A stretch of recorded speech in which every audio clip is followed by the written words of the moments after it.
go. We got sharp scissors and I'm getting ready to cut my first steek. I already put the stitching in on either side of where I'm gonna cut using my sewing machine. This is a pattern by Jennifer Steingass. And you can see where I did a zigzag stitch. I added 1 knit stitch, 1 purl stitch, 4 knit stitches, 1 purl stitch, and 1 knit stitch for the steek stitches. So there's 8 steek stitches there. And I'm going to cut right up the middle here between where I stitched with my sewing machine. So we put a little guard underneath here. Here we go. Starting to cut. I'm going to try and cut just the bars between. Oh, it's unraveling. Oh my goodness. It's kind of scary.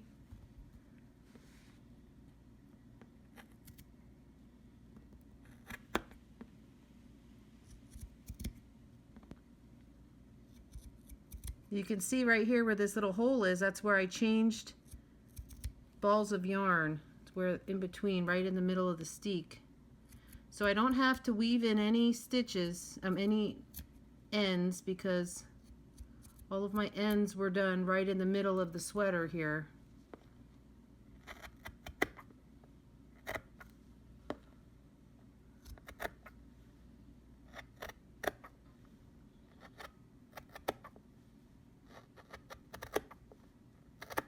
Okay. I don't know if you can reach, Mom. Don't hurt your back. You don't have to record the whole thing. I can trim it and we can do more. Why don't you stop it now? I think it's good. You want to pull it down towards you? Are you okay? Yeah. I've got my trusty assistant videotaping. All of you know her as the Knitting Nana. She's our 911 knitting operator. It's a little nerve-wracking up here because I have different colors going on. It's a little wonky through this section.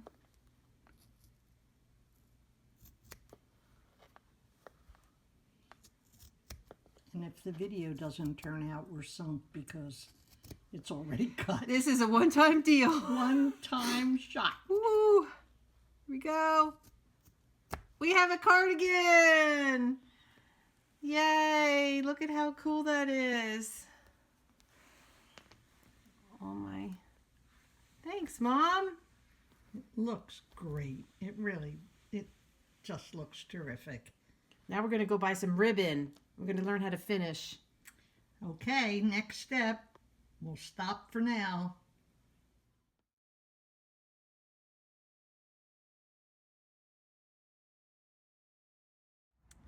Hello everybody.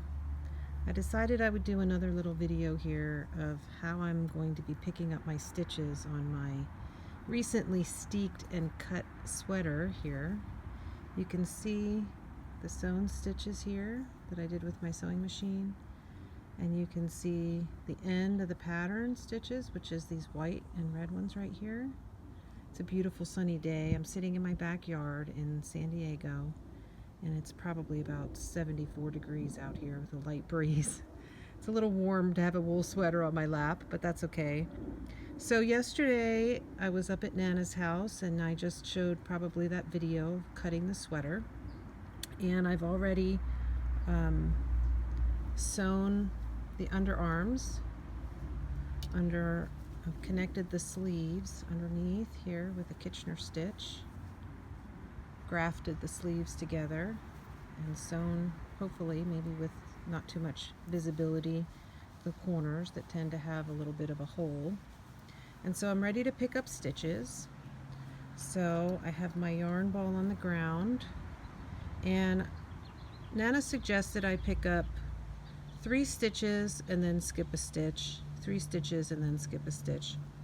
So I'm going to start the way I did my steek stitches. I have 1 row, 1 column of knit stitches before I did a purl stitch to help define where that fold over is. And I'm gonna put my needle using a size 4. Oops, sorry for bumping my little stand here. I'm using a music stand. I'm gonna put through both legs of the stitch, and I'm going to bring that through. So that's the first. 1, 2, 3, and then I'm going to skip a stitch. This is a worsted weight yarn. It's called Owl by Quince & Company, and the main color is actually called Owl Tweet, which is a little bit more of a tweedy kind of yarn. It has more variation in the color, you can see, than just the solid. This is Owl, and then this is Owl Tweet. So I have 3 stitches, skip 1, 3 stitches, skip 1, and I'm sorry, I'm trying to watch what I'm doing here at the same time as keeping it in the center of the camera. 1,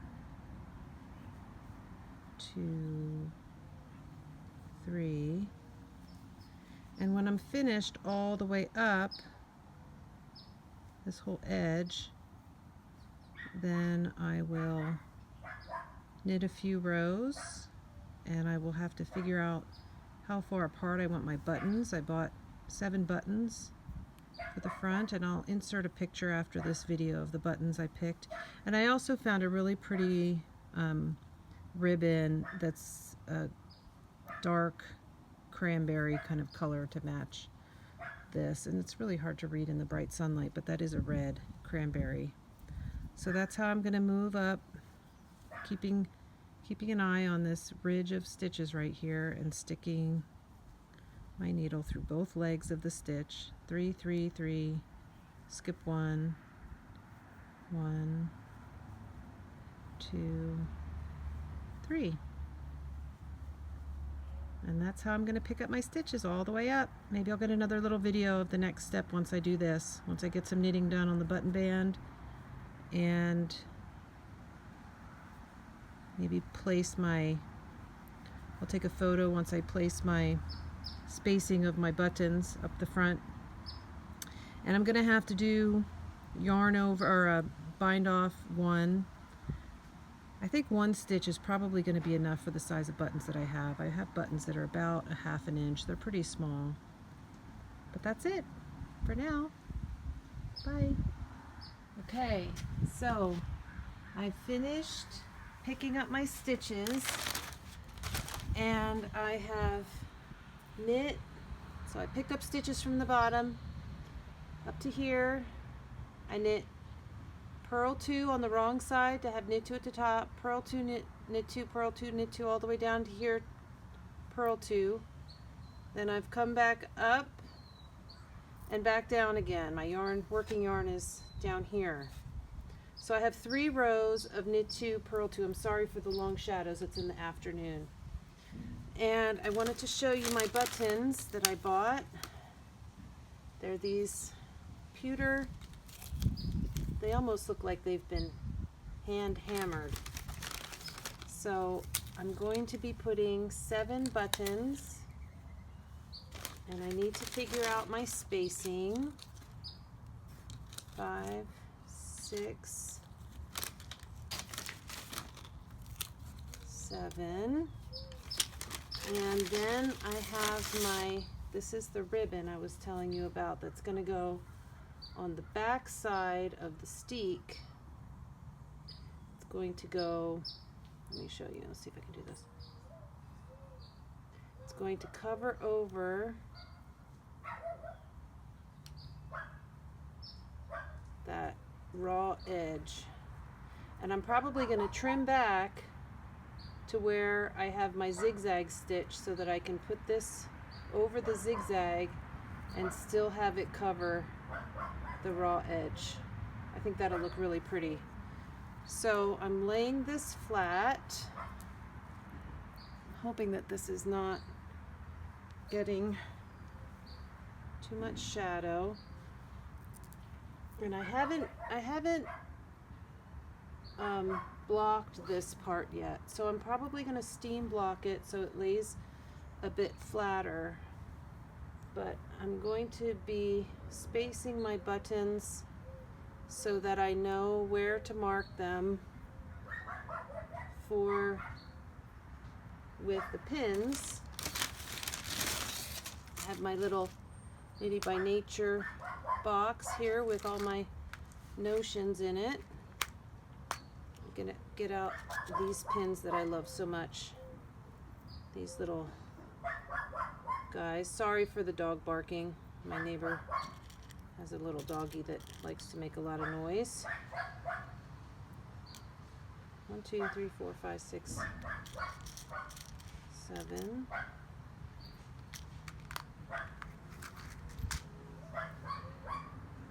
So I'm not going to get too crazy about counting rows, I don't think. Maybe I'll try and get them spaced so that they are on maybe in the pearl ditch. 1, 2, 3, 4, 5. 1, 2, 3, 4, 5. 1, 2, 3, 4, 5. 1, 2, 3, 4, 5. I don't know that that's going to work out. 1, 2, 3, 4, 5. Yeah, that's not going to work out. Maybe every other one.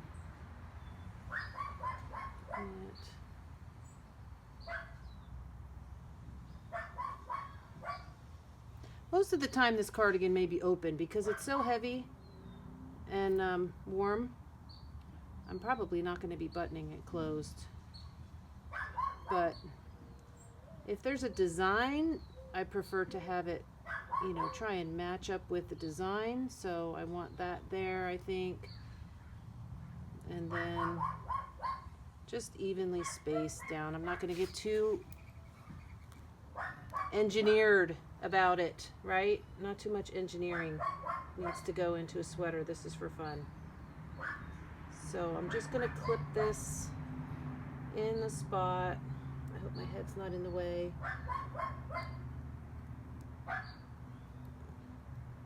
About where it needs to be, and then as I come along and do the knitting, I can pick if it needs to be on knit stitches or purl stitches, and maybe after I do the first few, then I'll be able to tell what the appropriate spacing needs to be. And maybe, I don't know, maybe I won't be able to help myself and I'll count and I'll divide and see what happens there. But for now, I'm just going to eyeball it. Stick these in about where I think they want to be. For now, that's how I'm going to do it.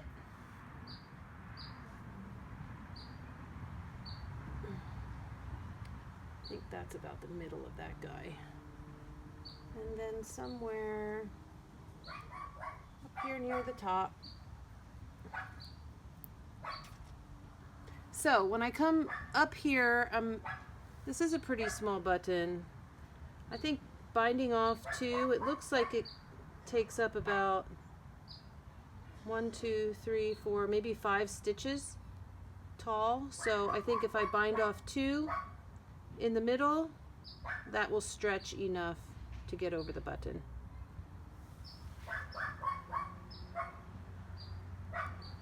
That's it.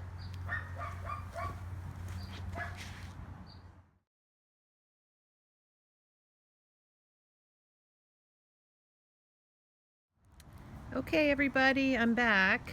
I put my button band on my sweater. It's another sunny day outside.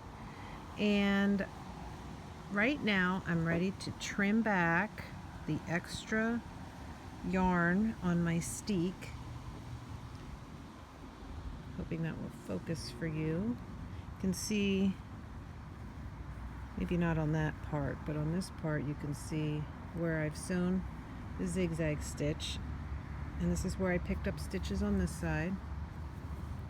And I'm going to trim this down, and then I'll be able to sew on my ribbon like that. And I found this thread, which is the closest match I could find, which is pretty darn close, maybe a half of a shade lighter. And so I'm just going to sit and trim, and then I'm going to measure my ribbon and trim this to the length that I needed it. I already blocked my sweater this morning, and then I'll do some blind stitching up the edges of the ribbon, and then sew on my buttons, and then I'll be done. Now, of course, we're going to have somebody decide they're going to do some lawn work, so I'm going to have a blower for a few minutes, but I'm just going to trim this right up close to that stitch that has the zigzag stitch on it without cutting the zigzag, making sure that I'm not cutting it on the other side. Don't need to get too close.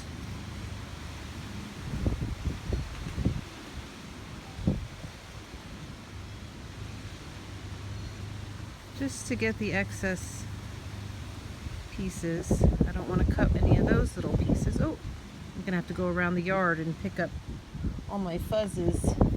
It's really windy and blustery here today. It's kind of crazy. I don't know if you can hear the trees blowing in the background. But I'm just trimming off the excess like that.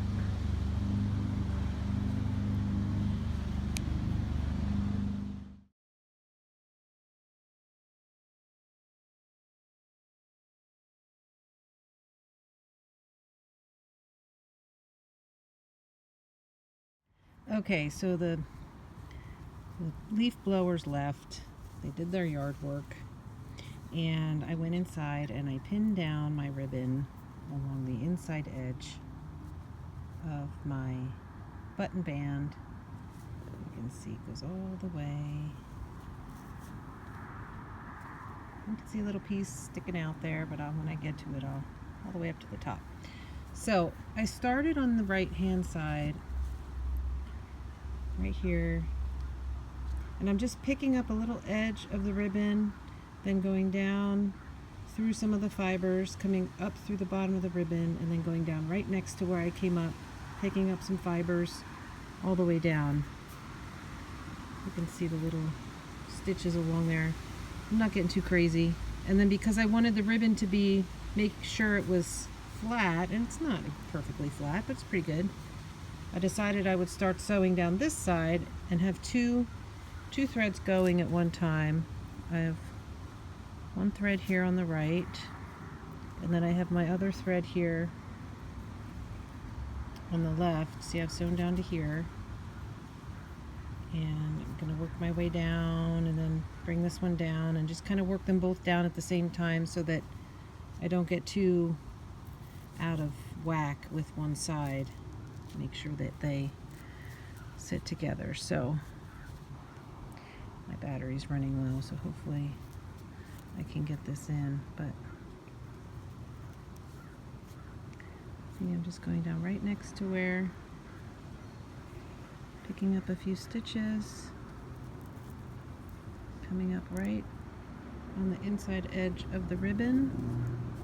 And this is going to take quite some time because this cardigan is a little bit long.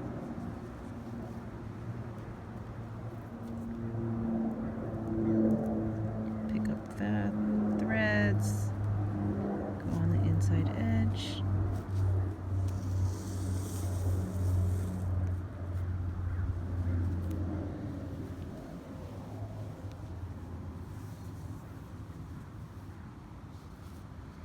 I just want to make sure that I'm actually picking up a little piece of the right hand leg of this piece of stitches where I picked up my button band through there to kind of hold it sturdy against the button band. Pick up some stitches there.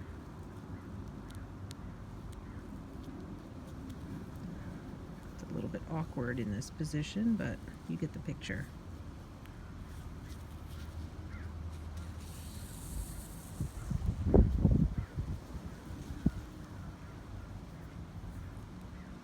And your knitting isn't exactly flat, and this is actually the first time I've ever done this, so I may not be doing this right, but I'm kind of making it up as I go along. Just using common sense, I guess. I didn't actually talk to Nana about this part, but I figure if I attach it securely, then all will be okay. I'm not going to be rough with this sweater, so that one may have gone a little bit awry.